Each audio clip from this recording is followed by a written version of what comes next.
You might have noticed that the Indiana Pacers, for every game in the Eastern Conference Finals and even the NBA Finals, have been wearing exclusively their gold statement uniforms. And like I said, that was starting in the Eastern Conference Finals because the rounds before that, they were wearing their city jerseys quite a few times, but they stopped doing it. That's because the NBA has asked the teams in the playoffs at the time to go to their core uniforms, which is their association, icon, and statement jerseys, which essentially is their home, road, and alternate jerseys. So this really was never really a rule until this past playoffs, apparently, where in the conference finals and the finals, they can only wear their core uniforms. And the City Edition jerseys, I'm assuming the Classics were involved in this too, were only allowed for the first rounds. Hence why you see the Pacers only wear their gold statement jerseys in the playoffs from the Eastern Conference Finals beyond, because that is part of the core uniform set. And here's my thing about this rule. I actually don't necessarily hate it. Now, I know I'm a jersey guy, a uniform guy, whatnot too, and I like alternate jerseys. I like the city jerseys. I like the variety.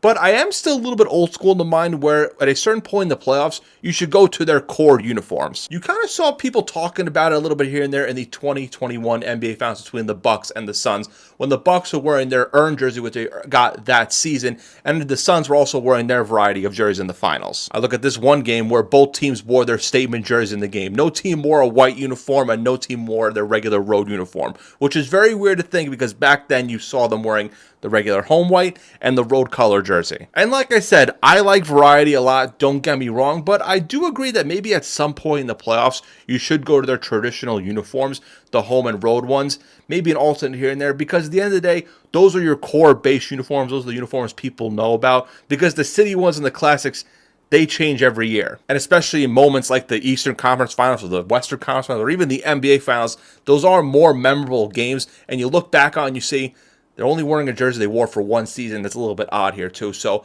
I actually kind of get that point. I'm actually all for it. So I came up with a little bit of a jersey schedule when it comes to the NBA playoffs, and follow along and let me know what you think. I think in the first round, you can wear your alternate jersey as many times as you want. The core uniforms in the alternate, the Classic City statement, can be worn as many games as you want. Now the second round, I think you can wear your alternate up to 3 times. However, a Classic or City Edition jersey counts in the alternate slot, but those can be only worn once. So if you do a Classic or City Edition jersey for one game, the other 2 alternate slots can be a statement jersey. Conference Finals, no City or Classic jerseys, but you can wear your alternate statement jersey twice. And the Finals, no Classic or City Edition jersey, but you can wear your alternate statement jersey once. Again, something I came up with. Let me down below what you think of this rule with the alternate playoff jerseys.